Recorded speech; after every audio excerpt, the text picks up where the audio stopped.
All right, welcome to another episode of the TFD Performance Podcast. So joined by a man who does not do too many podcasts, Mr. Craig Jones. What's going on? Thanks for having me, man. Yeah, of course. But I want to start this off because I just experienced one of the weirdest things. Now I get to hang out with a lot of what I would call very famous athletes, and I just experienced one of the weirdest things that I've never ever seen. We're obviously in an Airbnb here. We're not going to disclose the location because of this. And if you're listening to this, I don't want you to take offense to it, but we were just sitting here, front door bangs, and we've got a Craig Jones fan who just waltzes into the house. Yeah, we're still not sure how he found out I was here. Like literally, we were here for probably, I'd say 10 minutes. 10 minutes, and then somehow someone's figured out we're Craig. I'm actually nervous recording this that we're going to get interrupted by someone coming in. He's gone, spread the word out. But I want to start with this first one. Obviously, we hang around with the guys a lot, but Craig Jones, probably the biggest name in Australian Jiu Jitsu, massive.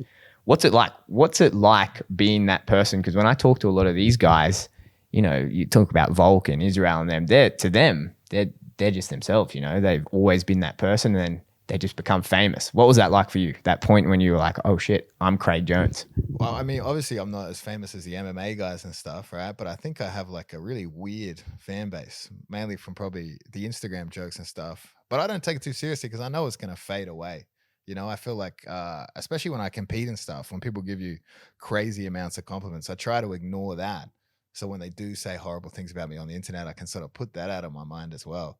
But yeah, it's pretty weird, but I do think like short-lived, you know, like I doubt anyone will remember me in like 5 years.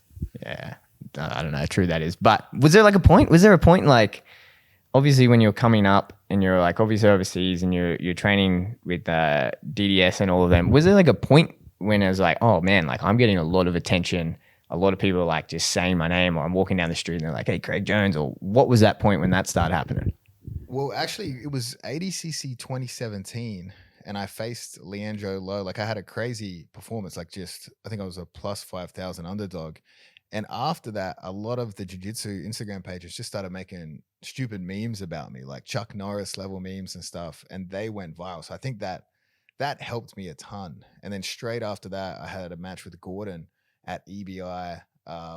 It was like the absolutes. And I had a crazy quick run of heel hooks before almost beating Gordon. I put him in an armbar, but the bastard wouldn't tap. I counted as a victory. And that one went viral as well. And straight after that was when I started getting, people started to recognize me. I reckon one of the first times, because it was an EBI event, so Eddie Bravo, so there's a lot of stoners there, and people were just giving me weed and strange things. And like I had to fly to New York the next day from Austin, Texas, where it was hosted. And I threw a bunch of this weed in my luggage that day. And when I got to the airport, I was picking up a rental car, and two guys in full military outfits with guns came up and tapped me on the shoulder. And I was like, oh, fuck. A sniffer dog must have got me or something.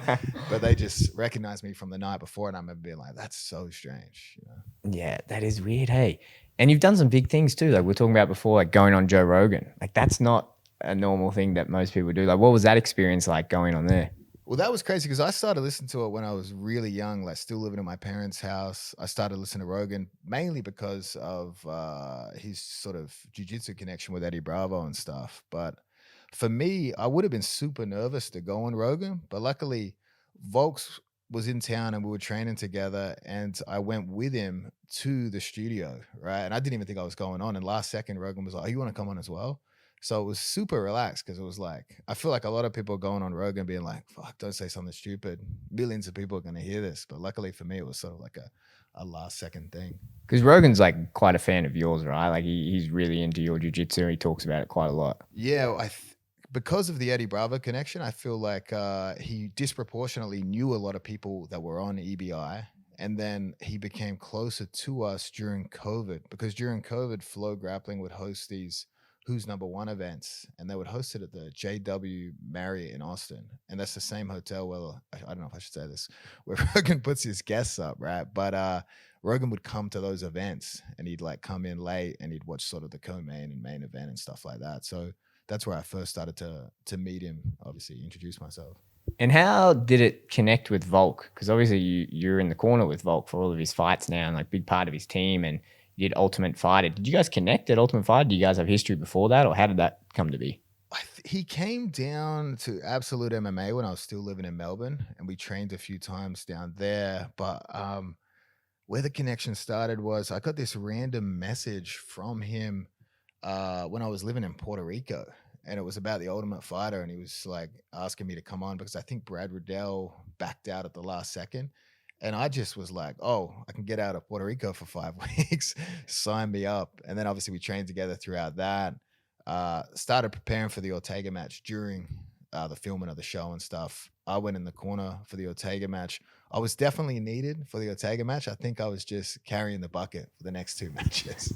Yeah, that's right. Because it must have been COVID. Because I'm trying to put it together, but it would have been the time, and I don't know if this is in public knowledge, but there was a bunch of us that got COVID when Volk's fight fell through that March when he was meant to fight COVID. So a bunch of us, I think there was 5 of us, and I won't throw the other guys under the bus. I don't even know if that's known who it was, but there was me, Volk, and a couple others. And we had to stay in Vegas for like an extra 4 weeks. I remember when we were cleared to go home, he was like, oh, I'm going to do this Ultimate Fighter. So that's obviously when you guys connected and flew you back up. Yeah, and he was like, I mean, because he'd been in Vegas so long, by the end of Ultimate Fighter, he was like, get me the fuck out of here. Like, I got to go back and see my family and stuff. It's so over it. Yeah, that's true. What was it like the first time you did the cornering with the UFC? Obviously, it's very different, right? Like compared to all the grappling events and everything. Or was it similar, or was it like, oh, I'm kind of comfortable here? Or what do you think of it? I mean, there's just a ton more pressure, not just because there's more eyes on it, but I feel like it's very rare in jiu-jitsu for someone to take a bad injury. But like, I feel like with the MMA guys, you have a sense of responsibility for their health and well-being. So in that sense, I think I felt a lot more pressure. I've only cornered, I'm trying to think, I cornered 8 fights on the Ultimate Fighter. And then I've just cornered 3 UFC title fights. So I've never even... What a record. Hey. Not cornered a title fight. One of the best cornerman coaches in Australian history. What's it like? What do you think in terms of like jiu-jitsu for MMA? Like when you're with Volk and you're working it through, is that a fairly seamless transition when you're like, okay, these are moves and they're pretty relevant for MMA? Or is it, do you find that there's a separation, or is it difficult to integrate it, or how do you find that? Well, I think... they like for the Ortega fight, Ortega does a lot of jiu-jitsu specific moves that you really don't see in MMA. You know what I mean? Like a lot of people that try that style find it not very successful. You need a different style of grappling. And I think that's what makes Ortega so special, is because he can pull those things off in a fight. But I also think Ortega's durability, his ability to survive in a fight, gives him more options to catch these jiu-jitsu moves, whereas like his ability to take damage. But for the most part, I think that jiu-jitsu specific style of grappling is horrible for MMA. You know, if you're going to play off your back, obviously you don't submit the guy or get on top, you've lost the round. Like there's certain things like that, like trying to, like guard retention. If you try to put a guy in half guard or close guard, you're actually pinning yourself to the mat. So I think for the most part, a lot of MMA fighters that go, I need to learn how to grapple, and they go to a jiu-jitsu black belt, it's not going to be really beneficial to them. They're going to be teaching them things that make it very difficult to get back up off the ground. What was going through your mind? Obviously, Volk throws a kick, Ortega catches it, jumps on top of him. It's deep. Like, it's deep. What's going through your head? Are you yelling out to him and coaching him in that moment, or? Well, the crowd was so loud, and obviously he's deep in the choke. So, I mean, I don't think he's hearing a word we're saying, but obviously we're freaking out in the corner. But there are a few things we went over, like Ortega's guillotine. Ortega has a lot of arm in sort of choke variations, Das, Anaconda. And those things played a factor because we knew he would take high risk movements like that. And I know as soon as he got out of the guillotine, Ortega's in mount. He could have stayed in an excellent position, but he immediately allowed Volks to put him back to half guard, dove on like a Das choke, ended up on bottom, and ended up taking quite a bit of damage. So I think what makes Ortega so special is also what costs him sometimes like that. You know what I mean? Like he's going for a high risk move, which is obviously very scary, but obviously it's there's not a great payout if that doesn't work out for him. If Ortega jumped on top of Craig Jones, locked you in a deep guillotine, what's happening? I'll probably tap it, honestly. Say, get me out of here. I don't get paid enough. That's mad. ADCC just happened. Talk us through it. How'd it go? ADCC, I secured another silver medal for this one. But how did it go for me? Day one went very well. First match against a Brazilian guy, got a super quick submission. Second match against the 10th planet guy, who's been calling me out forever. This guy talks a ton of shit. He's actually a nice guy. I spoke to him at the after party, but he talks a ton of shit. And I was able to hit a guillotine on him. Day 2, I faced off against a new wave guy. Super high pressure match. He's sort of not the replacement for me because he's much more accomplished than me in the sport of grappling. But I guess it was the first time I faced a new wave guy since the team split up. So obviously super high pressure, stressful match, that one. Obviously my former coach, John Danaher's cornering against me. He knows a lot about me, so that's like adds another challenge to it. Not to mention representing the new team versus the old team. And we had a pretty close match. I think I decisively did enough to win, but visually it looked closer than it was because I think we both got so tired throughout the match. And Marigali was doing a lot of things just to look busy. So things like he'd pick up a single leg and he wouldn't expend energy trying to put me down with it. He'd just let it go. But to the judges, it looks like he's securing stuff. So he's quite strategic. He's obviously IBJJF black belt, absolute world champion. So obviously one of the biggest titles in the gi. And I think that helps him tactically for these matches. And then in the final match, I faced off against Kainan, this human gorilla. He's huge. This huge guy. I remember I saw him getting IVs and I was like, fuck, it's under 99 kilos, man. Like, how big are you to be needing an IV to get to under 100? But yeah, that match went obviously horribly for me. But luckily the crowd was on my side and they were so vocal during the match. The referee kept giving him penalties. So in a 20-minute match, he got 8 penalties, which is 8 negative points. So it would be as if I started with an 8-point head start and still managed to lose the match. It's wild, eh? What was it like with Danaher in the corner? Did you have to consider that when you guys were going into that match? It was like, okay, I have to change the game plan for this, or does it just go with the flow? I don't know. I mean, Danaher would have just been preparing him heel hook defense. I think he was smart of him to obviously assume I was going to chase after his legs straight away. And I really went aggressively after his legs because Marigali had talked shit in the lead up saying, I'll finish Craig in 3 to 4 minutes. And I was like, I'm going to try and finish this guy in 3 to 4 minutes. But yeah, apart from that, I try to put it out of my mind. Danaher, he wasn't the friendliest to me over the weekend. Like, we shook hands and stuff, but no conversation whatsoever. I don't want to, we can edit this, Bill? Like, if we go in. Can we talk, like, what was it like? We don't have to go into that. Obviously, everyone's aware of the split, but you're obviously the top level guys in the jiu-jitsu community. Obviously, you guys are the top level, and you guys are in Austin as well. So there's no way you guys are not going to cross paths. Like, is it amicable? Can you guys be in the same room with each other? Yeah, I mean, obviously, we have to see each other and stuff around. I say hello. I say hello to John, obviously, when I see him and stuff like that. I mean, there's a lot of personal problems through the split that not necessarily directly involved me. So you know what I mean? So like, obviously when a thing happens like that, obviously if a band breaks up or something, people are picking sides and stuff. So obviously that's how it played out. But in terms of me having serious personal problems with anyone, like, I'm not really that type of person. But obviously the fans play it up because it's the old team versus the new team. That adds a lot of tension to things. You know what I mean? Like, if we ever lose, we get all these comments, you should have never left John Danaher. Look at you guys. You know what I mean? So obviously that plays a factor into the tension. Obviously the guy who Gordon portrays himself as, the character, obviously adds another dimension to it. But yeah, apart from that, I mean, the team, obviously there's a completely different vibe between the B team and New Wave.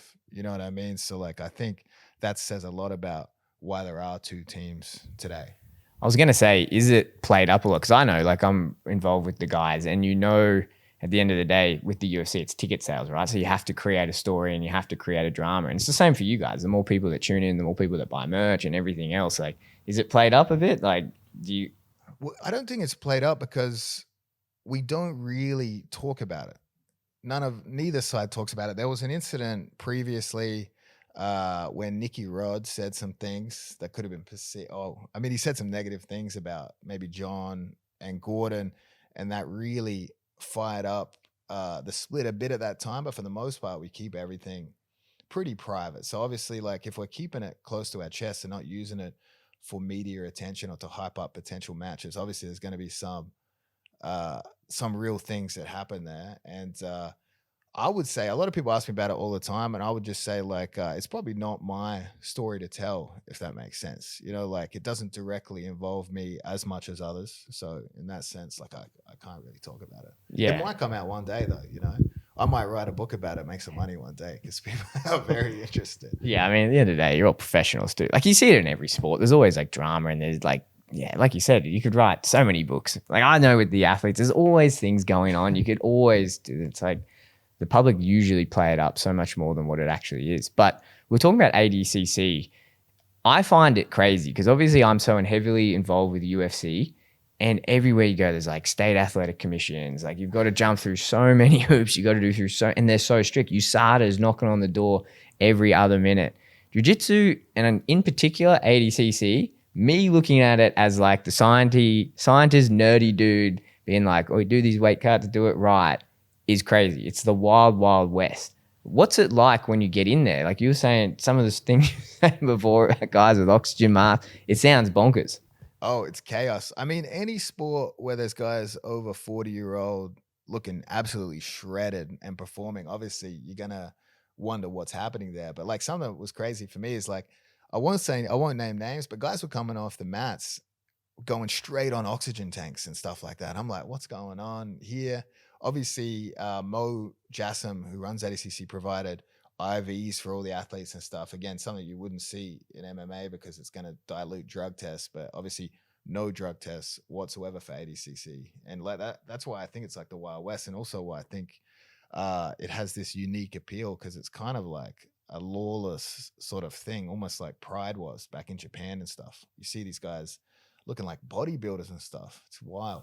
And it's such a spectacle nowadays too. It's like, how many people were at ADCC this year, do you think? 12,000. Like that's insane for a jiu-jitsu event, right? Like, and it's not like it's a 12,000 placid, quiet fans. Like they're into it. It's almost like they're the old, or the just bleed UFC fans from back in the day. The dudes are just be up screaming because they're so into it. And like the appeal, right? Like we just had some weird dude, I'm not going to say weird dude, take that back, some fan who just walked through the door here. Like it's crazy how much appeal it has these days.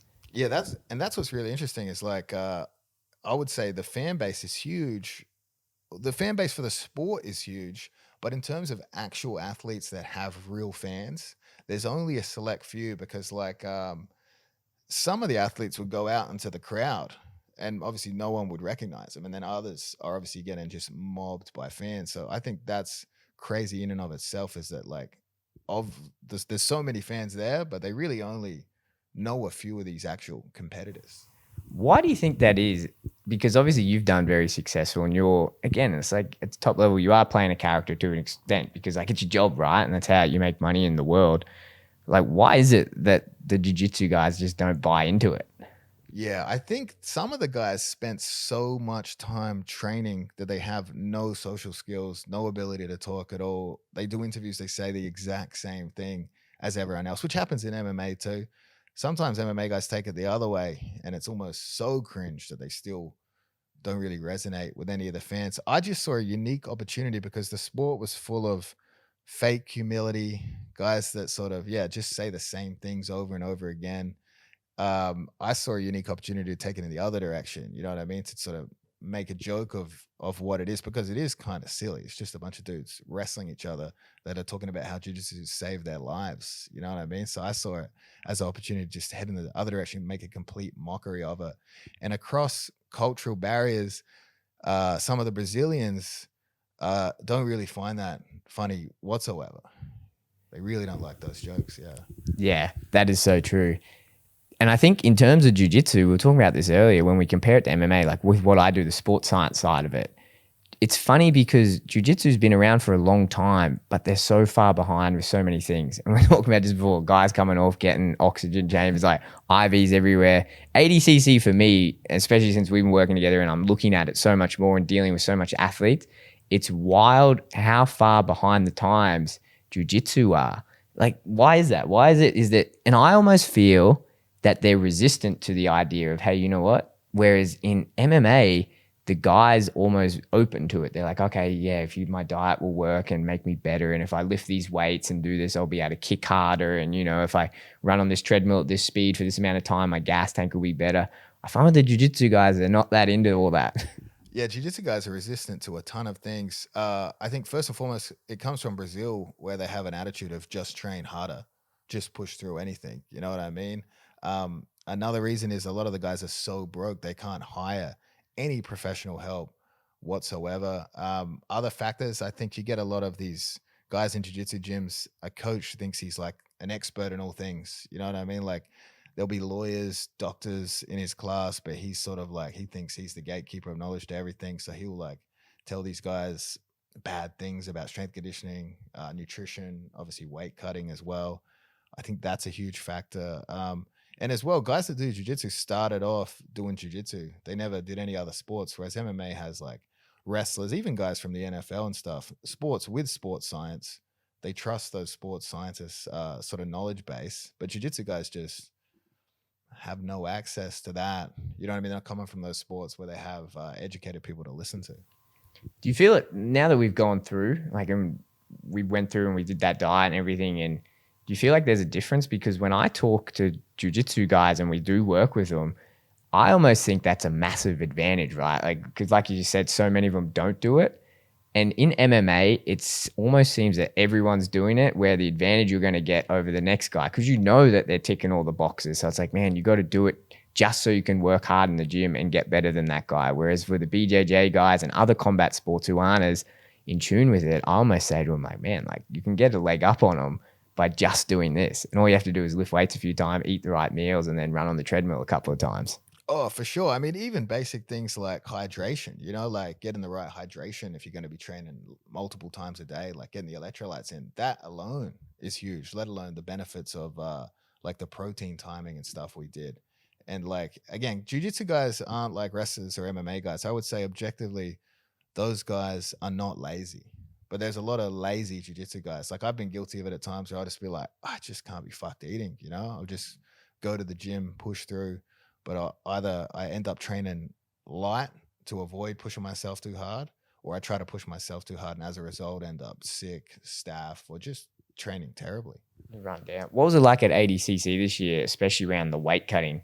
Because the format's bizarre. I'll say it very publicly. I think the format is very bizarre how they weigh in at ADCC, but whatever, it works. But even when I'm working with the guys, it makes it a bit more tricky to navigate. And to me, I'm thinking, man, you've really got to be on top of this to make this bizarre format work in your favor and not get fucked up by it and not get really messed up. Did you see it? Were the guys out there? Because I was watching some matches going, oh man, I think that guy's had a rough one to the scale and it's probably showing. Oh, definitely. Because we got to weigh in on the Friday morning, Saturday morning, Sunday morning too. So it's like those three-day weigh-ins. And like when we spoke about it initially about me doing 88 kilos, like you were giving me the advice that really we don't want to cut much water at all. You know, that's not going to be a great idea for the event. We're talking about things like cutting fiber and stuff. But you see guys out there that are just doing massive water cuts on consecutive days in a row and just taking a huge toll on their body. And like a lot of those matches were decided by cardio. Like a lot of the time the skill level's so close, they guys can't submit each other. And the way ADCC point scoring works is it's very hard to score points. So a lot of the matches were decided by cardio, and obviously a weight cut and just general nutrition is going to be a huge factor in that. Yeah, I even remember back when I was competing a lot, it was a bizarre thing because not that you were expected to cut weight, but there wasn't really, if you did it, any negative, or no one would really come up to you and be like, hey man, like you got absolutely smashed. And it was probably because of the weight cut. It was always, hey man, you got absolutely smashed. We got to work on this in the gym. We just wouldn't talk about it. And it was like, oh yeah, okay. Like it wasn't that, I didn't have the right technique with this choke or whatever. I got to go work on that. Let's ignore the fact that I haven't eaten a carb in 6 weeks and I was in a bathtub for 4 hours before I got here and haven't looked at fluid for 24 hours. It's absolutely crazy, but that's almost like the culture at a lot of gyms now, isn't it?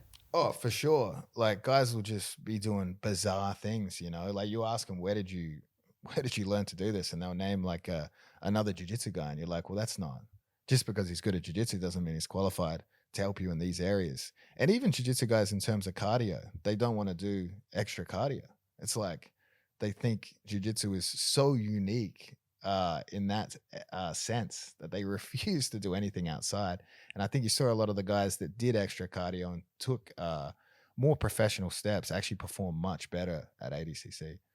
Yeah, that's a good point. And I noticed that when I got into high level MMA working with guys, is a lot of people made the mistake of thinking, oh, this guy's exceptionally good at MMA, so he must be doing everything right.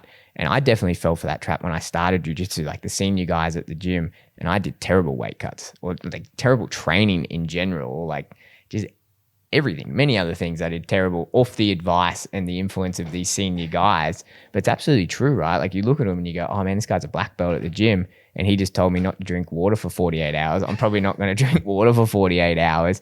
And then there's nowhere really to go and get that information and find it and be like, yeah, no, that's probably the most worst thing you could possibly do. Oh, for sure. That information is not out there. And like most jiu-jitsu gyms don't really have a lot of MMA fighters that have had experience in weight cuts, let alone had experience in good weight cuts. Obviously, there's still tons of MMA fighters out there that are doing stupid, horrible things to make the weight. So yeah, in terms of where to find that information, uh, it's not really out there until obviously what we've put out recently. Yeah, and we'll go over it, but I want to break it down because a lot of people, when we put out that we're working together, they're like, man, Greg's not even cutting weight for this one. Like he gets to eat whatever. And the funny thing when I explained it to him, and I went through it with a lot of people, and like a lot of my weekend Q&As are like blasting me questions like, man, why is Craig eating this? Why is Craig eating that? And you're like, it always really amazes me. I don't want to say like the lack of knowledge because it's not there. And I always say you can't blame these guys for not having access to the knowledge, because I think of like my coach and everything that he's done for me. It's not his fault that he doesn't have all of this knowledge about nutrition, because it's just, how is he going to get it? He's not going to go to uni and do like a 4, 5, 6 year degree. His coach definitely didn't do that. Like his coach was just eating KFC and whatever else, and that's what he saw. But so many people, like when we were doing our diet, you were getting in 5,000 calories a day. And like to break down what 5,000 calories looks like. And if you want to do that with chicken and rice and veg, like that old school bodybuilding diet, which I think is getting kind of popular in jiu-jitsu in a weird way, because I think there's a few prominent figures that very much look like bodybuilders, and it's definitely making a comeback. But getting 5,000 calories in that way, one, is just insane to do, like eating that much food, and you'll feel terrible. Like if you feel terrible eating all of that, it's such a huge volume of food. And so like what we were doing, like going to In-N-Out and getting burrito bowls, because you just simply have to make up those calories. What was that like going over that process for you? Obviously it was a bit of an adjustment period at the start, but like you push through, and obviously your body does adapt to it. You know, like when I first started hitting 5,000 calories, I felt like I couldn't even move on the mats, let alone play guard. Like I felt like my stomach was so full. I'd be pouring with sweat. I'd be out of breath. But then as the body adapts to it, that extra energy really helped me throughout I would say, especially the later rounds in each session. You know, like I was a guy that would just skip breakfast before class. Like I always figured like it would feel better to train with an empty stomach. You know what I mean? But then obviously you're depleted when you're accessing those energy systems, especially later. Yeah, it's that less is more attitude, hey? And it's not just jiu-jitsu. Every combat sport, heaps of athletes have it. It's like less is more. And it's like I need to look like an athlete. And to look like an athlete, I need to get super shredded. And to do that, I just need to eat a peanut or two every other day and then go train the house down, train 5, 6 hours. It's just not sustainable. It just kills you, right? And it's like and it's a big reason like for this course. And I don't want to be too pushy with it, but it's more so because like I've been there, I've done it myself. I've been through that crappy period. And then even when I'm coming in and seeing, you know, the B team and guys at the top levels for not even just jiu-jitsu, top level UFC guys as well. It's like, man, you guys could be so much better and could be making the most of this training and recovery, simply just putting the better food in your mouth, putting better food at the right time, and everything could be so much easier for you. And I would say a big thing for me is since I've started the diet, I haven't had staph. And I know a lot of people will say staph's 100% a hygiene issue, but I think staph is sort of a overtraining, under recovery sort of issue. I think when you're vulnerable at those times, obviously unhygienic gym, you're going to catch staph. But for me, when I wasn't getting the right nutrition and wasn't recovering, I would be more vulnerable. I remember when I was in New York, I got staph 10 times in 12 months. And that was just obviously a dirty gym, but you know what I mean? But just not taking my nutrition serious at all and not recovering. My body was I was just smashing my body. And I think that was a symptom of not taking my recovery seriously.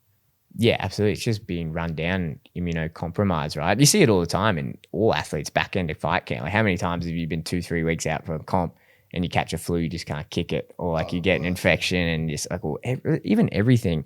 People don't realize, like, your sleep goes to shit if you don't have good nutrition. Everything goes down, and it's simply by just underfueling for way too long. So I think, what would you think if there's guys out here from the gym? I'm sure guys would have looked at you and eating, even at B team, and been like, dude, what are you doing? What was it like? What was the reception from all the other guys in the gym when they're seeing, especially, I know we weren't cutting weight for this, but a lot of the guys were. Like, what was their response when you're like, hey, I'm doing this, I'm getting this diet on board? Well, I mean, some of the guys that were cutting a ton of weight were jealous and shit. And obviously that would pry into their perceptions and stuff. And they'd be like, you're just eating horrible food. But it's like, it's the totality of the day's nutrition. You know what I mean? Like, whereas like if I'm like, I know our in and out meal would be 2,000 calories, like because we're trying to get the 5,000 calories in. That's like a calorie dense meal. We had to get that in. But as a whole, with all the extra supplements and stuff we're taking, the shakes, I mean, for me, I didn't get sick. I got sick once during the camp, but that was like a stomach bug, obviously just purely contagious. But like typically speaking, if I'm pushing hard for something like a super fight or a tournament coming up, I will 100% at some point catch a cold, catch staph. And obviously with this diet that people are looking at being like, he's eating shit food, they would assume that there's going to be negative consequences. But I actually felt better than I've ever felt. And I actually stayed the course for training. I was able to train basically 7 days a week and didn't get sick, didn't have any issues of that sort. No injuries even. Yeah, I think that was the most asked question I got during that whole time. Like, every weekend I do these Q&As on my so, and I'd get like 20 questions like, why is Craig eating in and out? And it's like, man, he's eating other things other than just in and out. Like, we're getting it all in. But it's a big misconception, right? And I think people just don't understand how it works with your body, because yeah, if you're just eating all in and out, yeah, for sure, and you're overdoing it, absolutely. But like, you've got to, like you said, take the right supplements. You got to get the right nutrients in, and you got to time it properly.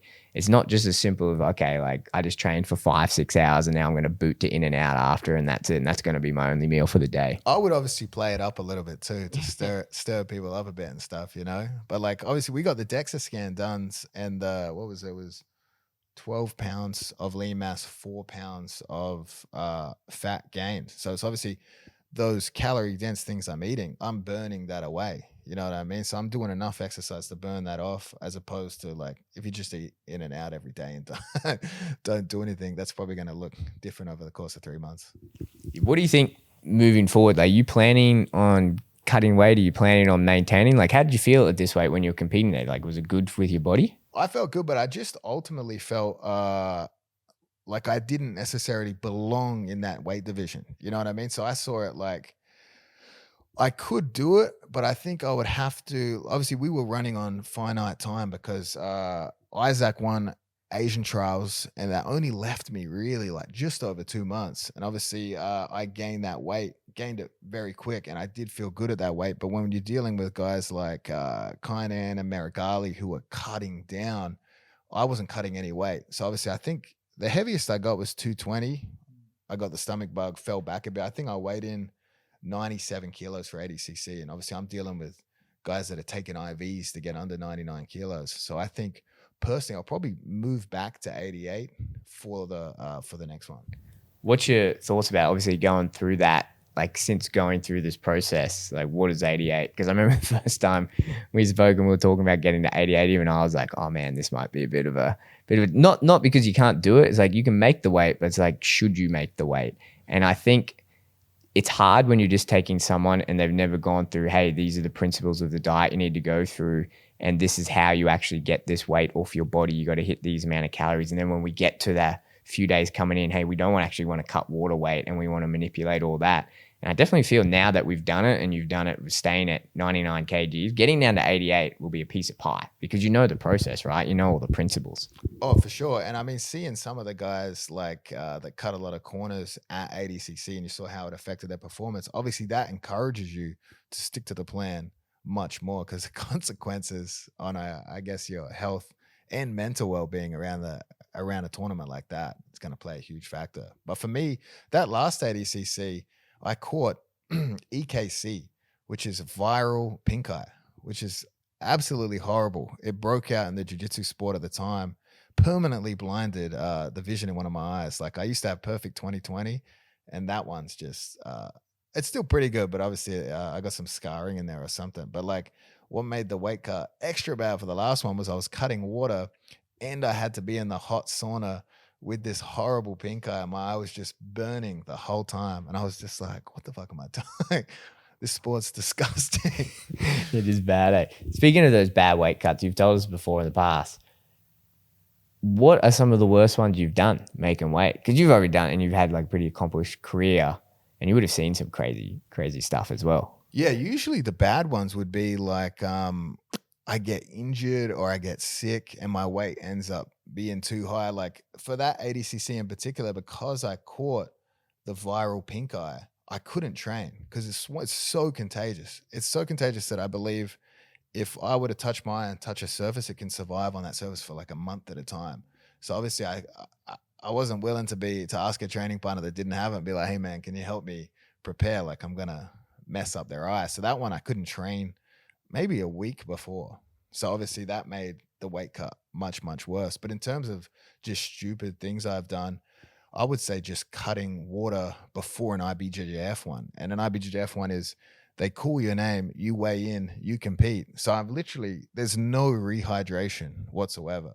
And then obviously the same thing everyone else has done, go no carbs for way too long. And that brings you to a point of like suicidal thoughts. I don't know how people do those zero carb diets and shit. I just feel like that's impossible in a sporting environment. Yeah, I think we'll wrap it up soon.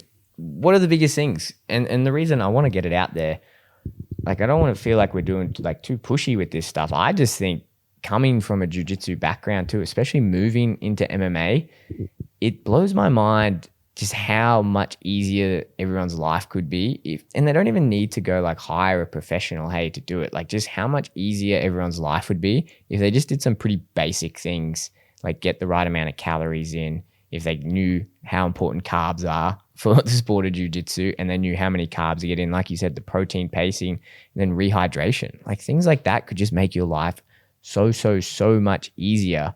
If we were to wrap it up and say, like, what were the biggest things that you took away from it? And say someone comes up to you in the gym, they go, hey, Craig, like, I want to get on your in and out diet. Like, what were the biggest things you learned being on that diet? I mean, I would just say you should be taking it seriously, whether you're a coach or an athlete. Like, I think all athletes should have a personal responsibility to do everything they can, you know what I mean? To not cut corners, especially as a sport. The sport's clearly becoming much more professional, you know what I mean? So this would be a way to have an edge. And if you as a coach are responsible for a group of students, I think you should invest in the knowledge for yourself because you don't want to be, first of all, you don't want to be giving them bad advice because it can have negative health consequences, but also you want to give your guys any edge possible. And like I say, we're heading in a professional direction. And I think if people don't start taking these aspects serious, they could be left behind. It could be detrimental to their team. And ultimately for jiu-jitsu, I think it's sometimes the best guys are the guys that were able to spend the most time on the mat. So obviously we lose a lot of guys to injuries. If you don't take your recovery seriously and nutrition seriously, I think you're more susceptible to injuries.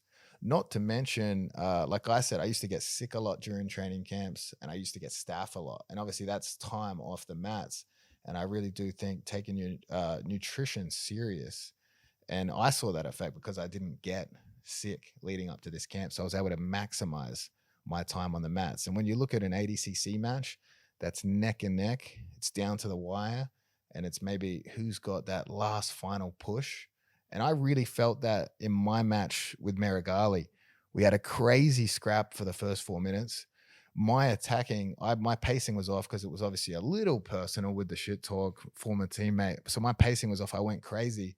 Luckily, he gassed defending that stuff. And I remember we were pushing. It was a 15-minute match, and I was timing myself. I knew I had one big push left in me. You know what I mean? I had something left in the gas tank, and I was able to shoot a takedown, put him to a hip. And that's ultimately what I think won the match. So I think if you see how these things come down to the wire, I think you can't help but not take all these aspects seriously. Obviously, we're talking about the nutrition program, but I even believe strength and conditioning, cardio, you should be doing all those things to the best of your ability. Yeah, we were talking about it earlier. Like, jiu-jitsu kind of is the pride right now. It's at least in that phase, but look where something like the UFC and MMA went since it was there, right? And I feel like jiu-jitsu, at least from where I'm sitting and more on like the business side and looking at it, it's getting crazy, crazy professional. Like, even see on the local circuits now, like they're doing like jiu-jitsu only grappling events, and they're getting, lots and lots of people, and they're selling tickets. Like, you never saw that 5-10 years ago. It's crazy how fast it's growing, and it's just becoming so professional. Like you said, it's almost becoming like the team sport now, and there's so much opportunity for teams to get around and make a big name for themselves. And one thing I've noticed, at least when I've been in the MMA scene and associating with like city kickboxing and freestyle MMA, this type of stuff is something they took really seriously really early on. Like, we're seeing it at the B team now. Now you guys are starting to jump on it. You're starting to see like these results, and it's great. I think that's where the sport of jiu-jitsu is heading. But I want to get your thoughts. Last question, second last question actually. Where do you think the sport is going? 5 to 10 years? Like, where do you see it being? I think it's going to keep up sort of the trajectory it's on right now, because it's like even ADCC 2013 was in China, and there would have been 20 people in the crowd. The first ADCC I did in Brazil, I think maybe 500 people in the crowd. But like over time, they're getting bigger and bigger audience. Now we're at 12,000. I know for a fact, I don't know if I meant to say it, but if Mo hosts the next ADCC, he's obviously going to take a bigger arena, and I think probably 20,000 people in the seats. And people were talking about how jiu-jitsu is always going to be held back because it's a participant sport. Only people that participate in it will actually watch these events. But I think as more MMA guys get involved, more bigger names, crossover grappling matches, sort of things like that, we do get a bigger fan base, more non-participant sort of spectators of these events, and I think if it keeps heading in that direction, then obviously growth is endless. Yeah, absolutely. I think last question, probably a pretty good time. We were talking earlier, and we were going to do the world's first announcement. So I'm happy that you're going to do it on the podcast. The super fight, Gabby Garcia says it's happening. let everyone know the date.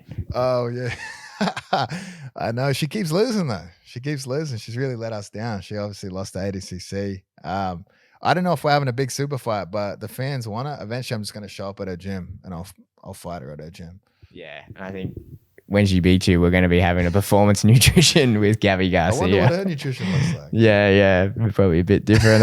I can have a guess with it. But Craig, thanks for coming on. I know you're busy. Last thing before I let you go, we'll probably get this out pretty shortly, but guys in Australia, I don't know if you're doing privates or anything, events.